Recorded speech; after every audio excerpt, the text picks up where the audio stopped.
Oh, I heard a new term recently as I prepared to enter into Women's History Month, and I'd never heard it before. I don't think it's a real word, but I think it's a word that probably needs to be entered into the vocabulary of the culture, of humanity. And the word is he-peated. Say that with me. Have you ever heard that before? Yeah, I'd never heard it either. Well, let me explain what that word is. It's the word for when a woman suggests an idea over and over and over again and gets totally ignored. But a man walks into the room and says the same exact idea, and suddenly it's the most brilliant thing anybody's ever heard. How many people have experienced that? The men are like, oh no. I want to be real clear that we are not about male bashing today. We don't do that here. But we're about bringing things into balance and things into harmony and equanimity and balance and equity. Yes? And so get real clear. If I even go close to male bashing and beating up on myself, stop me, throw something at me and say, knock it off. But the reality is in 1981, Congress passed a resolution proclaiming the week beginning March 7th as National Women's Week. We kind of felt like, well, a week was enough. We'll give them a week, and that'll be enough. No, it wasn't enough. In 1987, they passed another resolution designating the entire month of March as Women's History Month. And since then, every president has had a proclamation the year before to announce March as the month that we celebrate the contributions of women to our country, to our nation. Today, Unity North is joining the movement. It's been there for, as you can see, a long time, yet we've never really celebrated it. And this is the year of diversity at Unity North. We're going to be diverse as we could possibly be. Next month, we're going to have an interfaith. Last month, we had Black History Month.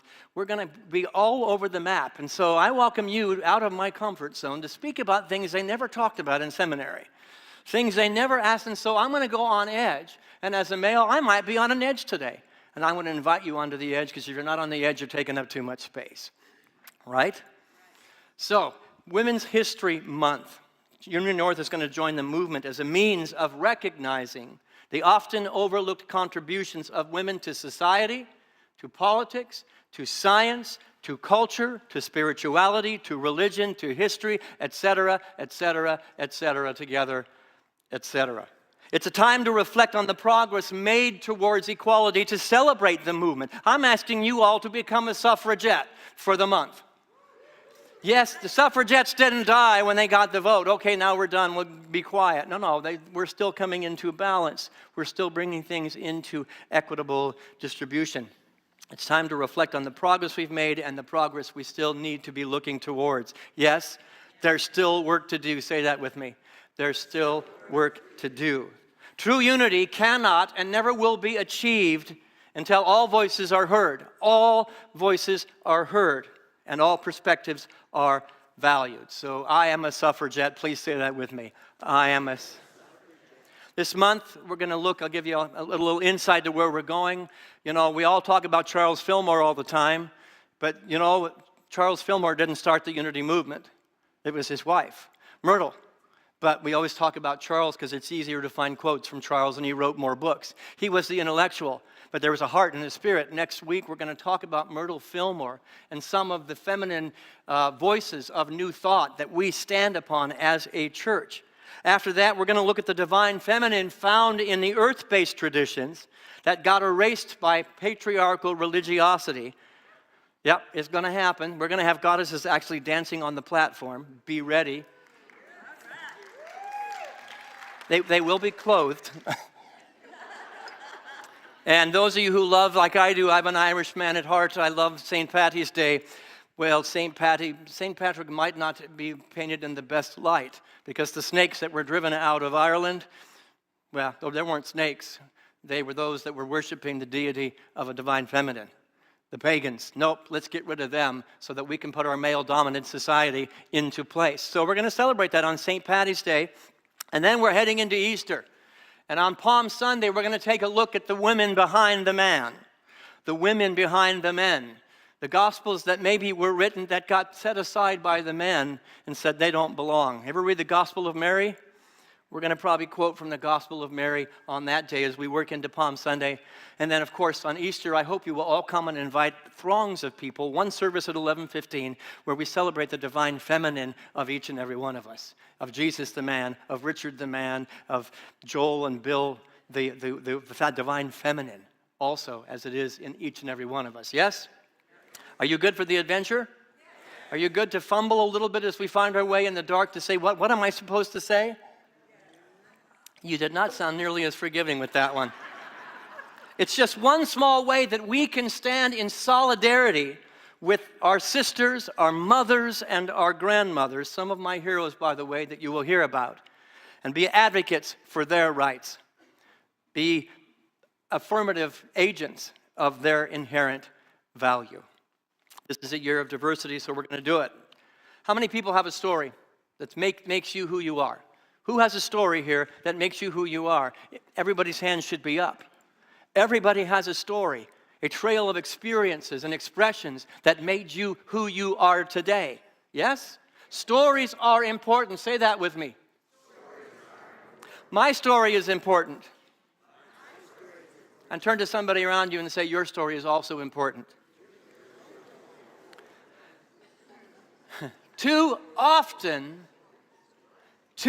in our society, the collective stories we tell have been written by, told by, and about men. Too often. Our mythology is biased, plain and simple. Our mythology is biased towards a male perspective. Not going to call it bad, I'm saying, but we have to come back into balance. And that's what we're going to do this month.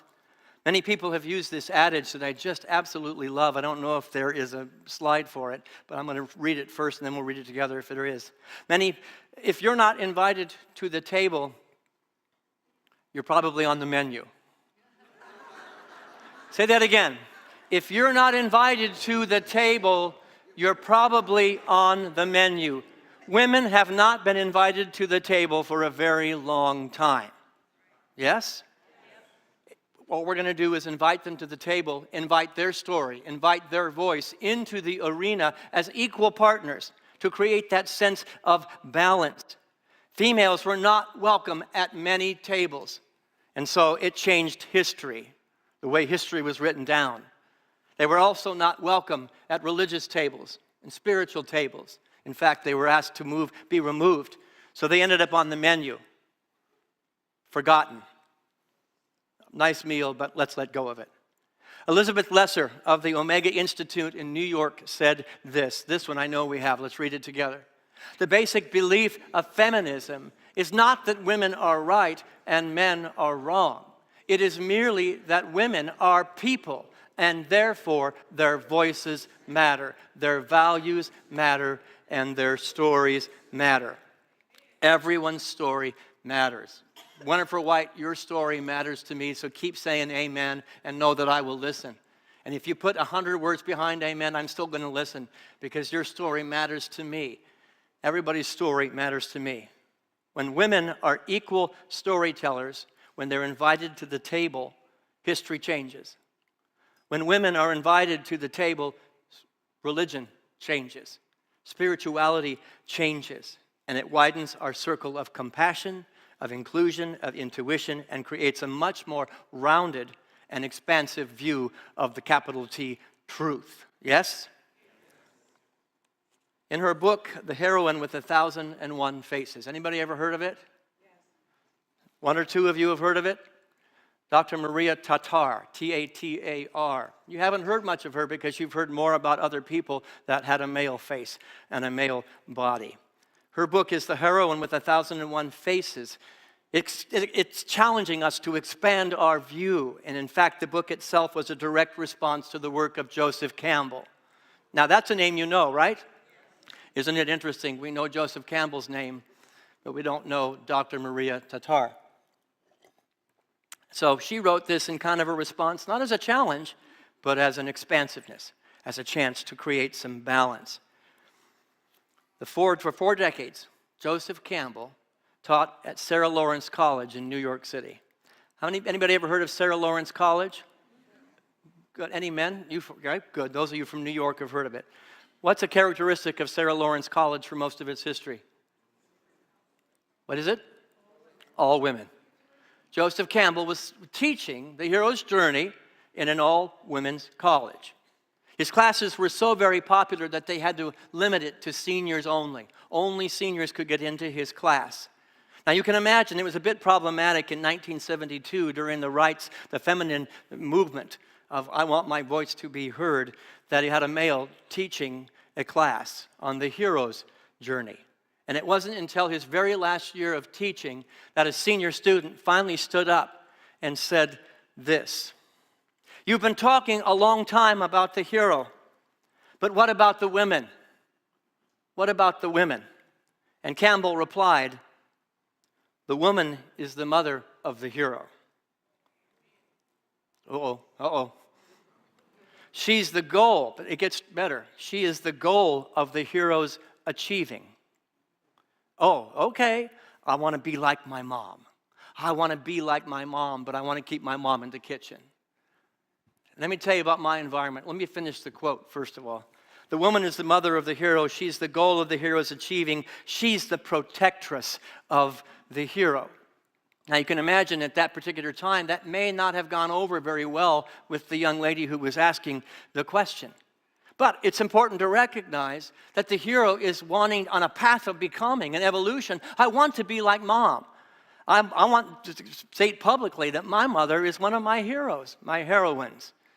She is an amazing human being, and she has been relegated and subjugated in my patriarchal environment to the back seat. Her voice is often not heard, yet I want the strength that my mother has. That's what the hero wants, is the strength that my mom wants. Well, I need to bring my mom to the front seat of the bus and say, "Mom, your voice matters." And I've done that. Personally changed generation upon generation of patriarchal, male-dominated family and culture. And everything in my family began to shift when I said, "Mom, what do you think? Grandma, what do you think? Let me hear your story." And the stories that had been told in our family for generations that had a male bent to it suddenly had a different spin when I looked through her eyes, when I looked through Grandma's eyes. I remember a Thanksgiving, and it was a Thanksgiving like most American families, and we'd finished the meal that my grandmother and my mother and my sisters had prepared. It was a glorious Thanksgiving meal. Okay, let's go watch football. And the men all retreated to watch football, and the ladies who had prepared the meal and worked since the sun came up to make that meal got up and went into the kitchen to wash the dishes. I saw that. After I'd been gone for a while, I had new eyes, and I came home and I went, something's wrong here. So I went into the kitchen and I said, Grandma, let me do the dishes. Let me wash the dishes. You go sit down and watch football, because she liked football as much as anybody in the room. Mom, you sit down. And they fought me on it. They fought me on it. And why? I didn't understand that. So I let them have their way. And I got it, that I was taking away the only avenue through which my mom had been defined as showing love, as my grandmother could show love, or to be the hero as that you do the dishes, you clean up the mess, and we're going to go have fun. Now, it didn't change in that moment, but I went back Thanksgiving a few years later, and that simple interchange with my mother, with the divine feminine of my family, changed everything. Because the Thanksgiving meal was once again over, everybody gets up from the table, and I watch Mom and Grandma go sit down to watch football.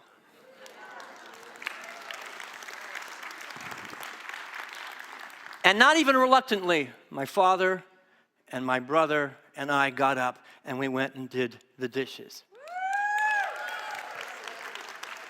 I'm sure that Grandma and Mom said they weren't done really well, but they were done good enough. A subtle change, a subtle conversation, a willingness to give voice, to just say, tell me your story, tell me more, created a whole change in an environment. Not because the men were bad.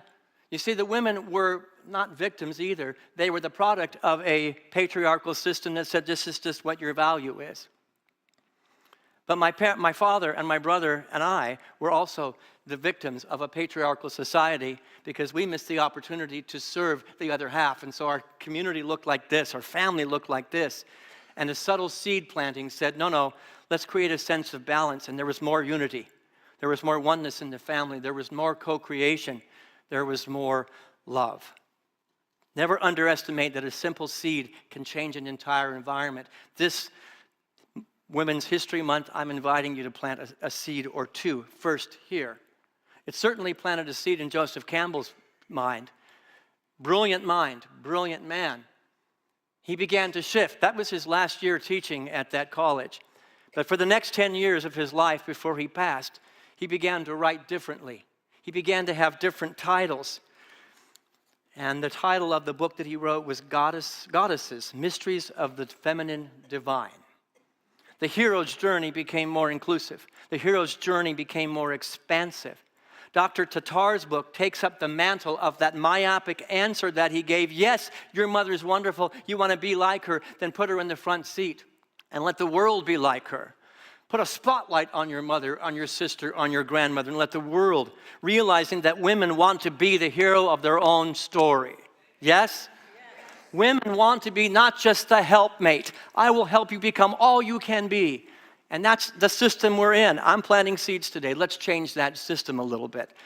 Not because anybody's wrong or anybody's bad, but because we're planting a new paradigm that creates more balance in the universe. And I'm telling you, you look at religion, all the prophets that have been celebrated and written about, all the great masters that brought wisdom to the planet, it's not an accident that they were all men. Abraham, Muhammad, Jesus, Lao Tzu. Is it because only the men had a corner on the market of truth? No. It's because our system only listened to the men who had the truth that was coming out of their mouth. And so let's bring it into balance and let's start listening this month and every month after to the prophets that are sitting right next to you right now. To the prophets that are sitting at the Thanksgiving table saying, I have a voice too. My mom was so afraid to let her voice be heard. And all it took was somebody saying, I want to hear your story. Mom, your story matters. Campbell was obviously moved by the question because during the next decade of his life, he delivered more than 20 lectures and workshops exploring the figures, the functions, the symbols, and the themes of the feminine divine. That book never got published. It's in a collection of his works. You can find it in a collection of Joseph Campbell's work. Why is that? I just have to surmise. We're not ready yet. We're not ready yet. Well, I'm saying this church is ready. This church is to go ahead and let all stories be told. Yes? One of the quotes from his book, Goddesses, Mysteries of the Feminine Divine, says this. Let's put that up there and read it together. All I can tell you about mythology is what men have said and have experienced. Now, women have to tell us their point of view, what the possibilities of the feminine future are. I think the next prophet that's going to hit the earth, the next epiphany and revelation that's going to happen is going to come through the voice of a woman. Because I think it's long overdue. And maybe it's already been there, but maybe we're willing to listen now. Maybe that prophet is sitting next to you right now. Maybe it's Julie Steele. I'm putting you on a level playing field with Jesus because that's what Jesus did, Julie. So we're good there. For Joseph Campbell to say this and to change the direction of his work, it took humility. It took guts and a willingness to acknowledge the need for a plurality of perspectives. Many voices, one God. Many voices, one truth, but there must be many voices or the equation dies. Yes? Many stories that more fully capture the vast diversity of the entire human experience. Not just half of the human experience. Not just half of the experience in the United States of America. You know, there are more women in this country than there are men. There's numbers. You outnumber us. I'm a little scared. You know, it wasn't that long ago in our history, let's just get real. What happened to a powerful woman who let her voice be heard? Who let her story be out there? Who let her spiritual truth be out there? What happened? She's a witch. Let's burn her. Not that these were bad people. They were ignorant people. They were blind people.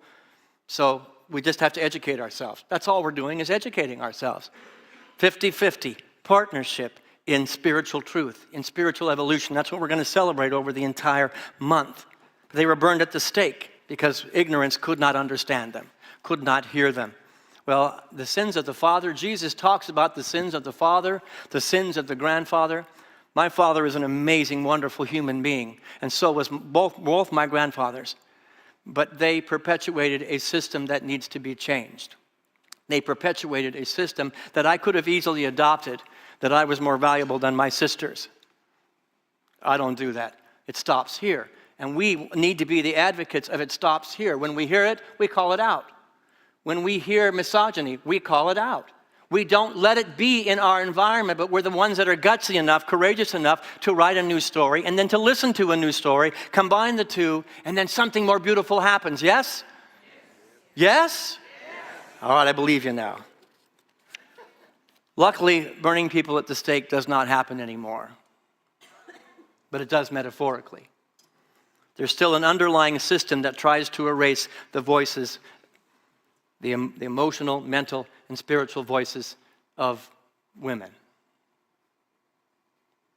Today, I want to stand here and publicly acknowledge that I'm standing on the shoulders of the last 3 women who led this community. I have built upon what they left here. So I speak the name of Stephanie Sy today. I speak the name of Nancy Worth today. I speak the name of Carol O'Connell today. And if I knew the names, I would speak of all the other. You know, I was the first man to ever lead this church. Talk about a scary thing to walk into. Luckily, I have a very well-defined divine feminine in me as well. And I do want to point out in this church that this church has had a lot of financial trouble throughout the years. And when did it become financially solvent?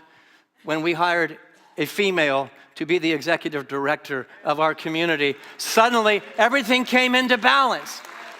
I don't know if that, because Diane Glenn was the first female executive director of this church. Nicole Glasgow took Diane Glenn's work and went, more balance. So I get to be a male voice up here, but I want to hear the stories of the women whose backs I stand on, who have lifted me up, who have been the protectress, who have been the mother, the sister, the daughter at times. Look around the room. They exist in this room, and their story must be told, and we must not be shy about sharing their story. Yes? Jesus is our great example. Great example, the elder brother who showed us the way, supposedly. He's the way shower. Well, let's look at what Jesus did. He had an inclusive ministry. You probably don't know it because the women were not invited to the table in history books. The people who wrote about Jesus, let's write them out. The people who wrote the history wrote the women out. But let's examine Jesus' life before we go into meditation today with another powerful woman. Jesus welcomed women as disciples. Yes, he had as many female disciples as he had male. There weren't just 12. And in fact, let's recognize the fact that women were the ones subsidizing his ministry. You wonder how he ate. How did he get to travel? Because there were some powerful women that were supporting him financially. Not men. It was the women. King Herod's wife was secretly on the side going, keep it up, because my husband doesn't get it. Keep it up. Here's some money. He taught and interacted with women, treating them as equals and affirming their spiritual worth. Follow his example. He elevated women's voices. Jesus engaged in meaningful conversations with women, such as his conversation with the Samaritan woman at the well.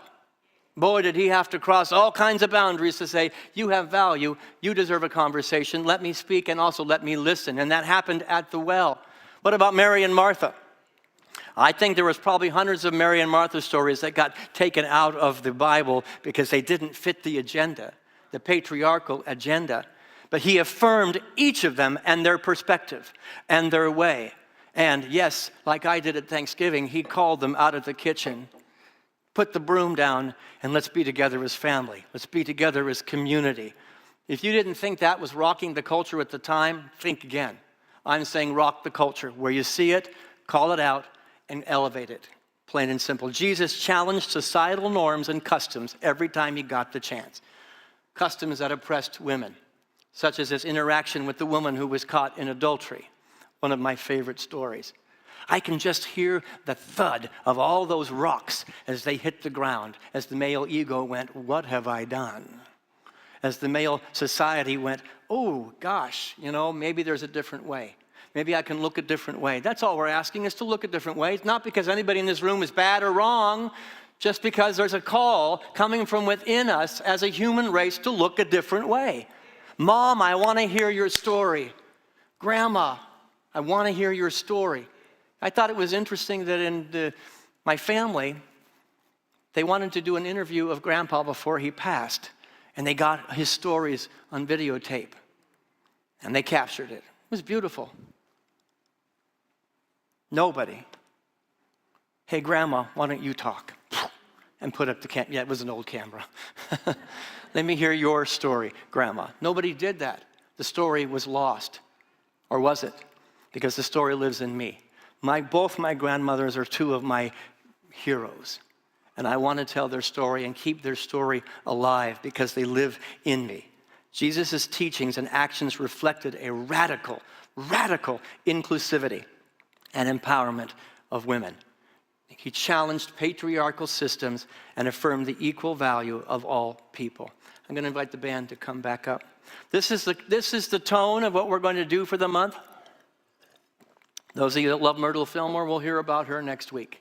Charles will take the back seat. I'm inviting each of you to be more Jesus-like.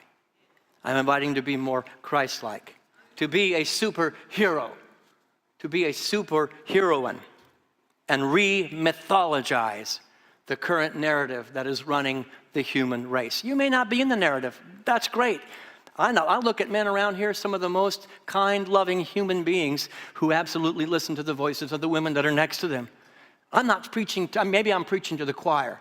I'm saying take the choir out of this church and take it onto the streets. And when you hear it and you see it and you feel it and you know it, be the first one to have the guts to say, wait a minute. I want to hear Pat Worrell's story. I want to hear Judy Brawley's story. Be quiet for a minute. And men, we need to lead that charge because there's fear. My mom did not want to come out of the kitchen because there was fear. I don't know what she was afraid of other than bucking the system. I'm saying buck the system. And when you see it out of balance, be the first one to call it out. Be the hero. A little music from somebody, one of you. I'm going to have Jennifer do it. I'm going to have the heroine do it. Not because she's my helpmate and giving me music right now, but because the partnership that I have with Jennifer Farron when we share the platform is holy, and it's more balanced, and it's more sacred. I'm asking you to be Wonder Woman. Wonder Woman for the month of women's history. I saw a Unitarian minister who put a suggestion out there. Let's reinvent Wonder Woman. What if Wonder Woman lived in each and every one of us? The super heroine lived in you, and what you did is you sat around as a very intelligent woman and just reimagined what life could be if your story was told. That's the Wonder Woman I'm cultivating in the females and the males and every gender in between. Wonder. Let's wonder a little bit about how history would change. Let's wonder a little bit how our spirituality can change if we just say, Grandma, tell me your story, and I'm not going to wait till you die to tell it. Or if I carry the story, let us be the tradition, the oral tradition that says, let me tell you about my grandmother. Let me tell you about my mother, my sister. I'm not the hero of my story. These women are the heroes, and we're on an equal playing field. I want to hear those stories, and there are people in this room that have a story that this congregation needs to hear. Come see me, because we will tell it, and I will give you voice on this platform, just like we did for Black History Month. I want to hear the stories directly from your heart and your soul and spirit. Let's be Wonder Women, Wonder Divine Feminine in male and female bodies. I wonder what life would be like and how this country would be different, how this world would be different, how my life would be different. And let's just get real, what's going on the inside of me is a little bit different if I just let that divine feminine voice buck the system of the way my father and my grandfather lived and say, there's a different way, there's a higher way came to be. Look through the lens of the divine feminine, and maybe then we will never, ever have to use the word he-peated again.